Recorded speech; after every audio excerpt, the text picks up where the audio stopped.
Good afternoon बच्चों। आज मैं कक्षा 10 के लिए ऑनलाइन वीडियो लेके आए पहली बार। तो मैं चाहता हूँ, आशा करता हूँ कि सभी बच्चे इसको ध्यान से देखेंगे और इसको फॉलो भी करेंगे।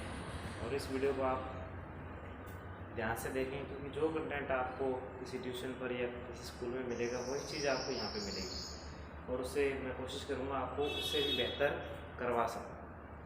बस आपने इसको अपना थोड़ा सा ध्यान से देखना है और सीखना है। जो चीज़ बताई जा रही है बस उसको आपने करना है। आपने कुछ भी ज़्यादा नहीं करना और कुछ भी कम नहीं करना।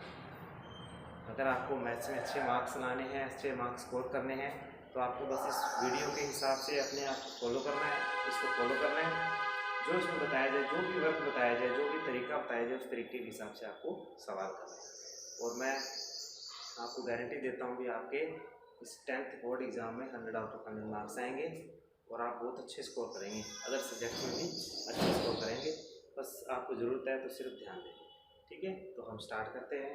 और हम स्टार्ट करेंगे आज आपके दूसरे चैप्टर से स्टार्ट करेंगे, नंबर सिस्टम।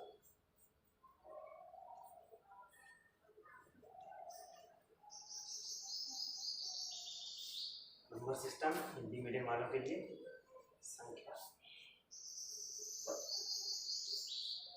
ठीक है, तो क्या होता है नंबर सिस्टम? नंबर सिस्टम का मतलब क्या है? संख्या पद्धति का मतलब क्या है? पद्धति यानी कि तरीका। किसका तरीका?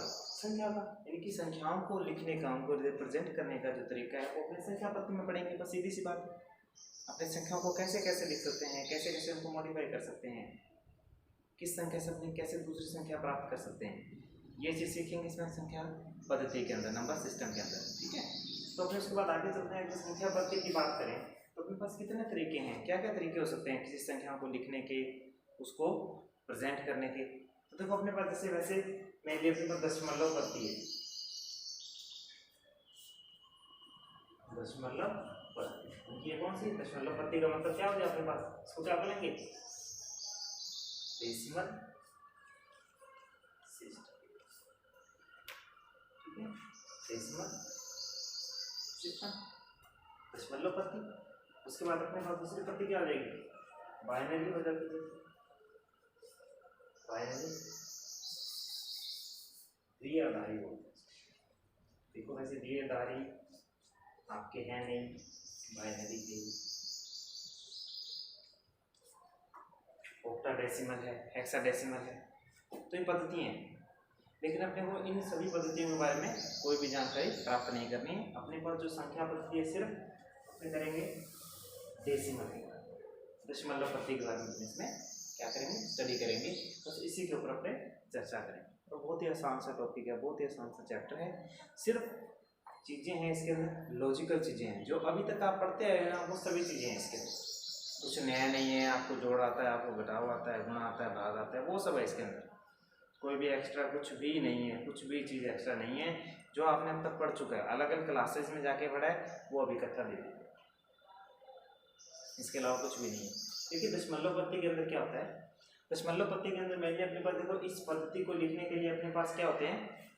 कुछ नंबर्स होते हैं। अगर किसी संख्या को आप ड्राइव कर रहे हैं, किसी संख्या को लिख रहे हैं, तो उसके लिए आपको क्या चाहिए? अंक चाहिए। और ये अंक कौन कौन से होंगे? ये जो अंक होंगे डिजिट होंगे, जो डिजिट होंगे वो कौन से होंगे? उस संख्या को प्रदर्शित करने के लिए, लिखने के लिए वो डिजिट होंगे 0, 1, 2, 3, 4, 5, 6, 7, 8, 9। ये 9 अपने पास 10 अंक हैं। और इन 10 अंकों का ही अपने क्या करेंगे? इस्तेमाल करेंगे किसी भी संख्या को लिखने के लिए। ये अपने पास डेसिमल सिस्टम के अंदर, डेसिमल सिस्टम के अंदर कितने अंक हो गए? 10 अंक होते हैं। और इन 10 अंकों से ही अपने तमाम जितनी भी संख्याएं हैं वो इन 10 अंकों से ही बनती है। इन 10 अंकों से अपने क्या करेंगे? संख्याएं बनाएंगे। समझिए आप? तो आप सबसे पहले देखिए, इन 10 अंकों से संख्या बनाने के लिए अपने पास क्या होता है? देखो सबसे पहले अपने पास इन संख्याओं से जो संख्याएं बनती हैं, इन संख्याओं के जुड़ने से इधर उधर, जैसे 0, 1, 1 हो जाएगा, 1 और 2 को इकट्ठा लिख देंगे तो 12 हो जाएगा, 13 हो जाएगा, 41 हो जाएगा, 31 हो जाएगा। तो देखो इसमें अपने क्या, कुछ संख्याओं को अपने क्या करते हैं? कुछ वर्ग दिए हैं, उन वर्गों में बांट देते हैं। ठीक है, उन वर्गों में बांटने से पहले देखो क्या करेंगे? सबसे पहले अगर अपने स्टार्ट करें तो अपने 0 से स्टार्ट करते हैं किसी भी संख्या। तो देखिए अब देखिए सबसे पहले अपने पास क्या आएगी, 0 से स्टार्ट करते हैं। सबसे पहले अपने पास आती है पूर्ण संख्याएं। ज़्यादा डीप नॉलेज में दूंगा नहीं आपको क्योंकि इसकी ज़रूरत नहीं है अपने को जितना ज़रूरत है उतना ही पढ़ेंगे। पूर्ण संख्या देखो, पूर्ण संख्या का मतलब होता है होल नंबर।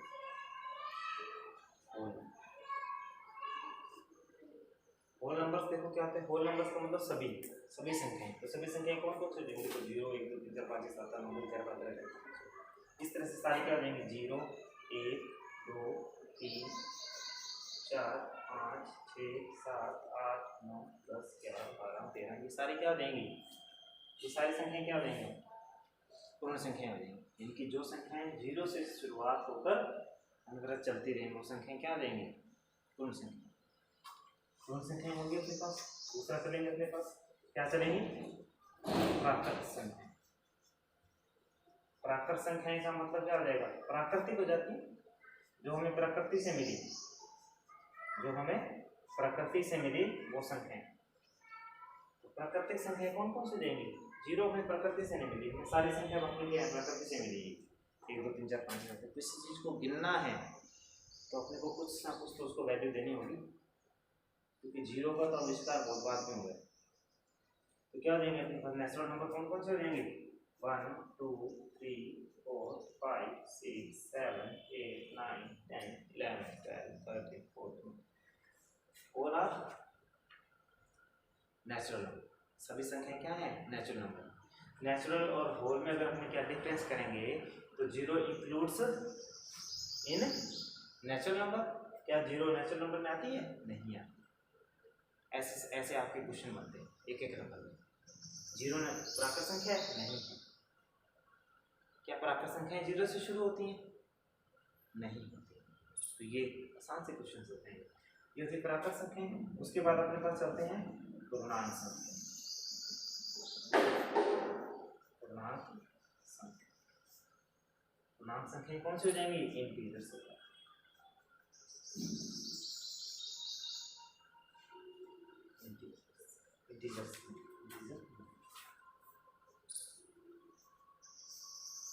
इंटीजर नंबर में देखो क्या हुई, आपने क्या पढ़ी, पूर्ण संख्याएं पढ़ी, आपने प्राकृत संख्याएं पढ़ी।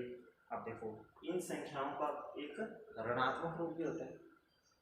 अगर आप एक नंबर लाइन की बात करें, संख्या रेखा की बात करें, तो मैंने इस संख्या रेखा के इस पॉइंट को मान लिया 0।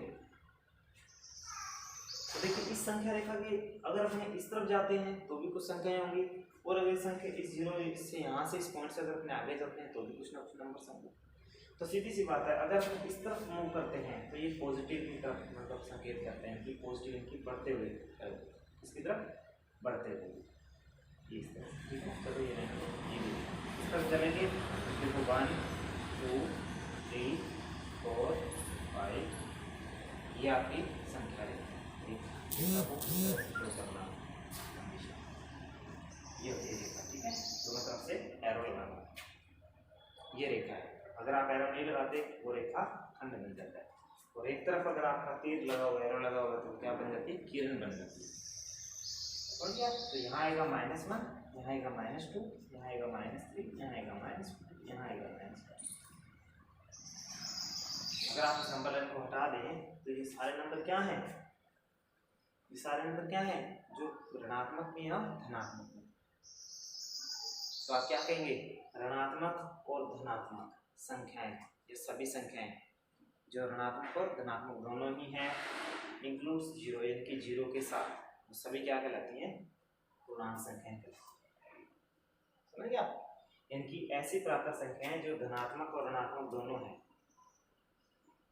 ठीक है ना, जो ऋणात्मक और धनात्मक दोनों हैं तथा जिसमें 0 भी क्या होती है, शामिल होती है, वो सारी क्या हो जाएंगे, आपकी पूर्णांक संख्या।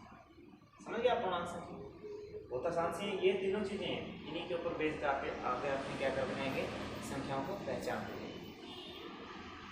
एक मैंने आपको पहले थोड़ा सा वर्क दिया था एक दिन, तो उसमें मैंने आपको काफ़ी चीज़ें लिख के दी थी, पूर्ण संख्या लिख के दी थी, पूर्णांक लिख के दिए थे, प्राकृत संख्या लिख के दी थी, कॉम्प्लेक्स नंबर भी दिए थे मैंने लिख के आपको, सम विषम इवन और जो भी हैं वो सारे लिख के दिए थे मैंने आपको, बहुत हिंदी में इंग्लिश। और मैंने आपको उसके अंदर बताऊँ आपको कॉम्पोजिट नंबर थे, प्राइम नंबर थे, रिलेटिवली प्राइम नंबर थे, को प्राइम नंबर थे, जो उसको अभाज्य संख्याएं कहते हैं, सहअभाज्य संख्या। रिलेटिवली प्राइम नंबर सापेक्षिक अभाज्य होती है।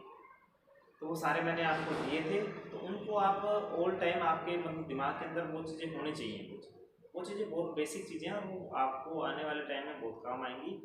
कोई आपको बताए ना बताए, लेकिन आपको मालूम होनी चाहिए वो चीज़ें, आपको बहुत हेल्पफुल होगी, आपकी नॉलेज में बहुत इंक्रीज करेंगी। ऐसी नॉलेज आपके पास होनी चाहिए, ठीक है। ये बहुत बेसिक सी चीज़ें हैं, ये आपको छोटी छोटी क्लासेस की बुक्स में मिलेंगी, आपकी बुक्स में नहीं मिलेंगी, क्योंकि वो आप पढ़ चुके हो, दोबारा नहीं देंगे आपको वो पापा। तो ये आपका पूर्णांक हो जाएगा। अब पूर्णांक के बाद अपने चलते हैं कौन सी संख्या है, परिमेय संख्या।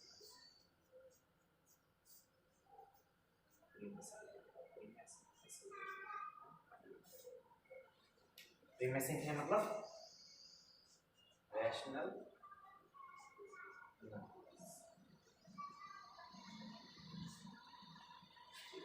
अब देखो रैशनल नंबर्स की क्या डेफिनेशन है। रैशनल नंबर की डेफिनेशन थोड़ी सी आजकल कुछ मॉडिफाई चलती है, कोई पुरानी वाली चलती है, P/Q वाली चलती है। तो ये सब जो चलती रहती हैं चीज़ें सारी, जो अपने रैशनल नंबर्स हैं उनकी डेफिनेशन चलती रहती है। तो मैं आपको डेफिनेशन बता रहा हूँ, इसकी दोनों तरह से बताऊँगा, दशमलव के हिसाब से बताऊँगा और भिन्न के हिसाब से बताऊँगा।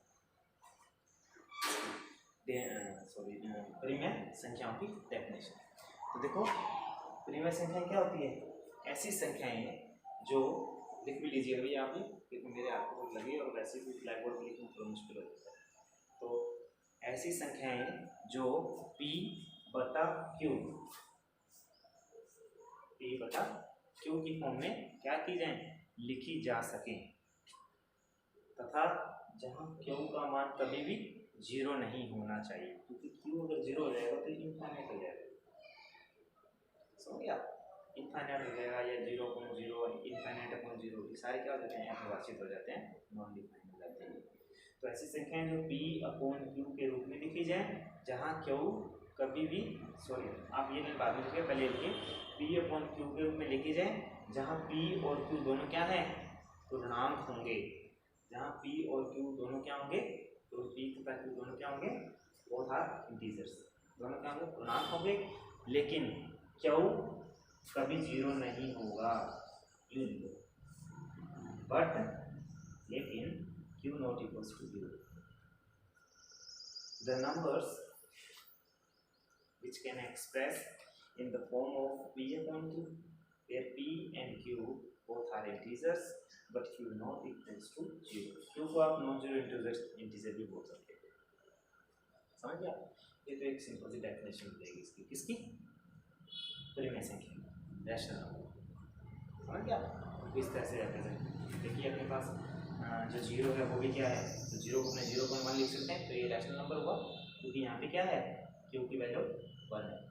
लेकिन 1/0 ये नहीं हो सकता, क्योंकि यहाँ Q की वैल्यू 0 हो जाएगी, समझ गया। और अगर आपके पास मान लीजिए 2 है, 2 एक रैशनल नंबर है, जितनी भी संख्याएं हैं उन सभी की क्या डिवाइड में 1 तो है ही, तो अपने आप ही है अपॉन 1। तो जितने भी पूर्णांक हैं, जितने भी क्या हैं, क्या कहते हैं, ये प्राकृत संख्याएं, पूर्ण संख्याएं हैं, सभी क्या हैं, ये क्या है, परिमेय संख्याओं का एक पार्ट है, हिस्सा है, यूं चला, ठीक है ना। तो इस तरह से अपने पास जो पाई होती है ना, पाई देखो कभी भी आपको पूछे ना पाई क्या है, तो पाई हमेशा अपरिमेय रहेगी, अपने अपरिमेय पढ़ेंगे इसको मैं ज़्यादा नहीं बता रहा अभी, इसको अपने अपरिमेय पढ़ेंगे, है ना, नॉन रैशनल में, इरेशनल में पढ़ेंगे, सॉरी इरेशनल में पढ़ेंगे। पाई क्यों होती है इरेशनल, समझ गया। फिलहाल इसको आप ध्यान रखें पाई, क्योंकि पाई को जो 5 के साथ से ना रिलेट करते हैं ना, तो पाई की वैल्यू जो होती है अप्रोक्स 22/7 की वैल्यू के आसपास होती है, होती नहीं है, समझ गया ना, एग्जैक्ट नहीं होती, करीब करीब होती है, तो ये इसके करीब करीब होती है, इसकी इक्वल नहीं होती। अगर सीधा पाई आएगा तो इरेशनल आएगा, अगर 22/7 आएगा तो रैशनल आएगा। तो 22/7 तो क्या है, P/Q के रूप में, तो ये तो 22/7 है, तो ये तो अपने पास क्या हो सकता है, ये रैशनल, सॉरी ये रैशनल हो जाएगा 22/7, और पाई अकेली आएगी तो इरेशनल में आ जाएगी, अपरिमेय में आ जाएगी, चलिए आगे बढ़ते हैं। अच्छा, दूसरी डेफिनेशन हो रहा है परिमेय संख्याओं, तो वो भी लिखनी आपको आनी चाहिए वैसे, क्योंकि वो उस डेफिनेशन का मतलब यही, यदि आप परिमेय संख्याओं को अच्छे से पहचान जाएंगे क्या होती है। तो दशमलव के हिसाब से देखिए, अपने दशमलव पद्धति के हिसाब से, यानी कि दशमलव सिस्टम के हिसाब से अगर अपने लिखें, किसी संख्या को लिखते हैं तो 3.5, 3.576, 3.57 बार जो भी है, तो इस तरह से उनको कैसे डिफाइन करेंगे। तो देखो, ऐसी संख्याएं जिनका दशमलव प्रसार, the numbers which have decimal expansion, कैसा होना चाहिए, दशमलव प्रसार कैसा होना चाहिए। ऐसी संख्याएं जिनका दशमलव प्रसार क्या होना चाहिए, शांत होना चाहिए, या फिर अशांत। अगर मान लीजिए, देखिए वैसे तो अपने कोई भी संख्या लिखते हैं, जैसे मान लीजिए मैंने 5.333, तो ये दशमलव प्रसार कैसा है, इसको अपने यूं लिख सकते हैं, ऐसे लिख सकते हैं ना, ऐसा लिख सकते हैं इसको अपने, इन संख्याओं को कैसा लिखा जा सकता है, और एक दशमलव यूं भी लिखा जा सकता है। तो इन दोनों में डिफरेंस क्या है, ये संख्या कब आती है, जब कोई भी वैल्यू कंप्लीटली डिविजिबल नहीं है, अच्छी पूरी तरह से विभाजित नहीं होती है, वो चलता रहता भाग। और ये संख्या कब आती है, जब वो पूरी तरह से विभाजित हो जाती है, कहीं ना कहीं जाके उसका क्या हो जाएगा, अंत हो जाएगा, उस भाग का अंत हो जाएगा, खत्म हो जाएगा। तो देखो कैसे, ये दोनों ही क्या है, परिमेय संख्याएं। तो इनको कैसे लिखेंगे, ये शांत है और ये अशांत है, लेकिन क्या है, अशांत होने के साथ साथ क्या हो रहा है, हर चीज़ को क्या हो रहा है, बार बार रिपीट हो रही है, बार बार पुनरावृत्ति हो रही है, समझ गए ना। तो क्या होगी, दशमलव प्रसार के हिसाब से ऐसी संख्याएं जिनका दशमलव प्रसार शांत या फिर अशांत आवृत्ति हो, समझ गए ना। अशांत का मतलब शांत नहीं है लेकिन चल रहा है, लेकिन कैसी है, आवृत्ति हो रही है, बार बार उसी चीज़ की रिपीटिशन हो रहा है, आवृत्ति, ठीक है, समझ गया। तो ये सारी क्या रहेंगी आपकी परिमेय संख्याएं। तो परिमेय संख्याओं की डेफिनेशन होगी, ऐसी संख्याएं जिनका दशमलव प्रसार शांत अथवा शांत अशांत आवृत्ति हो, ऐसी संख्या क्या होती है, परिमेय संख्याएं। और अगर अपने इसमें देखें, the numbers which have decimal extension, क्या होगा, टर्मिनल और क्या बोलेंगे इसको, नॉन टर्मिनेटिंग रिपीटिंग, समझ गया। तो टर्मिनेटिंग कराना है ना, the numbers which have decimal extension terminating और नॉन टर्मिनेटिंग रिपीटिंग आर क्या होगा, रैशनल। यानी कि अगर रुक गया तो वो तो है ही, अगर वो नहीं रुका तो उस केस में क्या होगा, अपने पास वो नंबर क्या होगा, कोई ना कोई नंबर क्या होगा, बाद में एज इट इज रिपीट होने लग जाएगा। मान लीजिए मैंने यूँ लिखा इसको, ये सारे एग्जाम्पल्स हैं, 5 7 3 7 3 7 3, तो ये क्या है, ये इसके बराबरी तो है, इसको नहीं लिख सकते। तो ये क्या है, 7 3 का रिपीटिशन है। कुछ संख्या मान लो मैंने ऐसे लिखी 7 3 5 2 5 2 5 2, तो इसको क्या लिखेंगे, 5.7 3 5 2, जो चीज़ रिपीट हो रही है उसको बार आ गया, 5 2 रिपीट हो रहा है। तो ये सारी क्या है, ये सारी क्या है, रैशनल नंबर, सारे क्या है, रैशनल। तो ये आपका रैशनल नंबर, तो अच्छे से आपको समझ में आ गया, डेसिमल में और डेसिमल में और फ्रैक्शनल में दोनों वैल्यू आपको दशमलव और भिन्न दोनों रूप में आपको समझ में आ गया होगा। ये सारे एग्जाम्पल है बेटा, ये सारे एग्जाम्पल आपने लिख लेने चाहिए, जो मैंने क्रॉस किया उसको काट ऐसे ठीक है। तो आपको पता लग गया होगा परिमेय संख्याएं कैसी हैं। और अपरिमेय की बात करें, अपरिमेय की बात करें, देखिए सीधी सी बात है, जो परिमेय नहीं है वो अपरिमेय, जो परिमेय नहीं है वो अपरिमेय, बात खत्म। अगर आपको परिमेय पहचानना आ गया, परिमेय देखो इनके अलावा कोई नहीं होगी, फ्रैक्शनल जितनी भी संख्या फ्रैक्शनल है वो परिमेय है सर। फ्रैक्शनल का मतलब मैंने पी और क्यू को मैंने क्या बोला था, इंटीजर बोला था, ये ध्यान रखना। ऐसे नहीं आप क्या दो सर 5.3532 ऐसे करके 3.5232 ऐसे करके आप क्या तो सर ये फ्रैक्शनल है, ऐसा नहीं, ये दोनों आपस में क्या होनी चाहिए, पूर्णांक भी होनी चाहिए, समझ गया।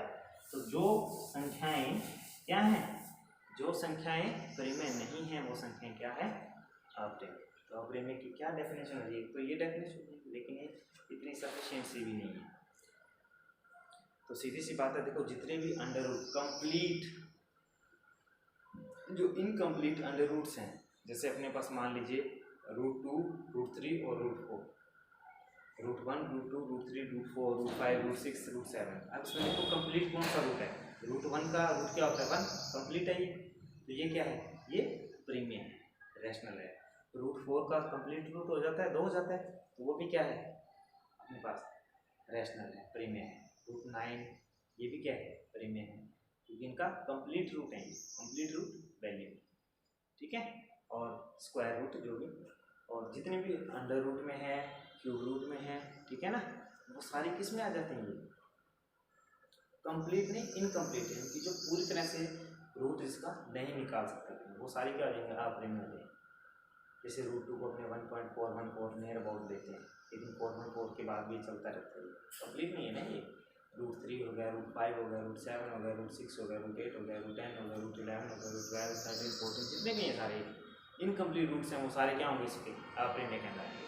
तो अप्रीमियम में देखो क्या हो जाता है, अप्रीमियम में देखो, जो अप्रीमियम की अगर परिभाषा की बात करें, ये तो रूट की बात होगी, जितने भी रूट वाली। अब रूट को सॉल्व होने के बाद वो किस में चेंज हो जाता है? दशमलव में इस तरह से आ जाता है। किसी भी संख्या का रूट अगर आप निकालते हैं, तो अगर रूट इनकम्प्लीट है, पूरा नहीं निकल रहा, तो ऐसा निकलेगा। लेकिन उसमें और इसमें क्या फ़र्क हो जाता है? इसमें देखो हर चीज़ क्या हो रही है ना, एक चीज़ क्या हो रही है? रिपीट होने लग जाएगी। कुछ थोड़ा सा भाग देने के बाद, मान लो कई बार आप 1/17 करेंगे ना, तो आपको 16-17 अंकों के बाद एक अंक रिपीट होगा। तो ऐसा मत सोच लेना अभी, जिसका भाग दे रहे हैं ना, जिनका 2 संख्याएं हैं, अगर उनका भाग दे रहे हैं, वो सारी समझ गया।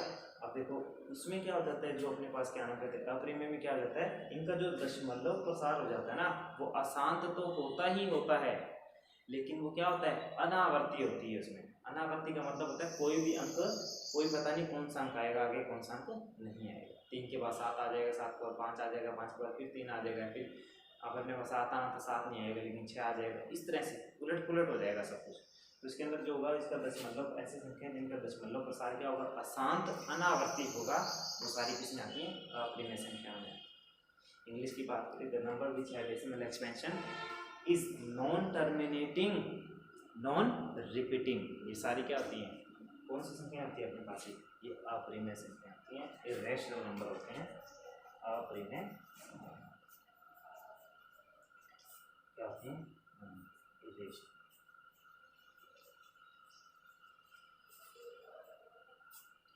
इरेशनल नंबर होते हैं, क्या होते हैं? अप्रीमियम संख्या, ठीक है। इसकी जो परिभाषा मैंने बोली वो इसके आगे लिख लेना आप लोग। एग्जाम्पल की बात करें अपने एग्जाम्पल में 3.52353 देखो ऐसे। अब देखो यहाँ आपको पता लग रहा है क्या आ रहा है? 5 के बाद 2 आ गया, यहाँ 5 के बाद 3 आ गए, यहाँ 2 के बाद 3 आ गए, यहाँ 2 के बाद 3 आ गए, इसको डेली रिपीट हो रहा है। और उसके बाद देखो 3 के बाद 5 आ गया, फिर 5 के बाद फिर 3 आ गया, 3 के बाद 1 आ गया, ऐसे चेंज हो, मतलब कोई बनी नहीं, सीरीज ही नहीं बन रही ना। ये सारी क्या देंगे अपने पास? ये क्या नहीं है अपने में, जैसे √2 है, √3 है, √10 है, जो कंप्लीट नहीं है। क्यूब रूट ले लें आप, जैसे 3 का क्यूब रूट ले लें, इस ठीक है, क्यूब रूट ले सकते हैं, कोई भी रूट ले सकते हैं। पावर इज टू 1/4, 1/5, ये सारी क्या देंगे?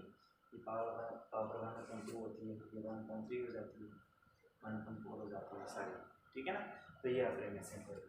तो ये सब अपने पास ये संख्याएं हैं, अप्रीमियम संख्याएं।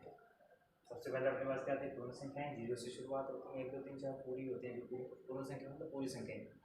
उसके बाद प्राकृत संख्याएं, जो 1 से शुरुआत होता है, पूरी संख्याएं तो पूरी संख्या होती है एक तरह से, लेकिन इसमें 0 नहीं आता। 1 2 3 4 5 6 7 8 9 10। पूर्णांक संख्याएं जो क्या है? प्राकृत संख्या ऋणात्मक और धनात्मक दोनों है, लेकिन 0 भी इंक्लूड होगी उनमें, 0 भी शामिल है, तो वो सारी क्या हो जाएंगी? पूर्णांक हो जाएंगे। वैसे तो इसको बोलते हैं -∞ और +∞ के बीच में जितने भी अंक आएंगे, उनके बीच में बोलो में उनको इंक्लूड नहीं करना, वो नंबर नहीं माने जाते हैं। -∞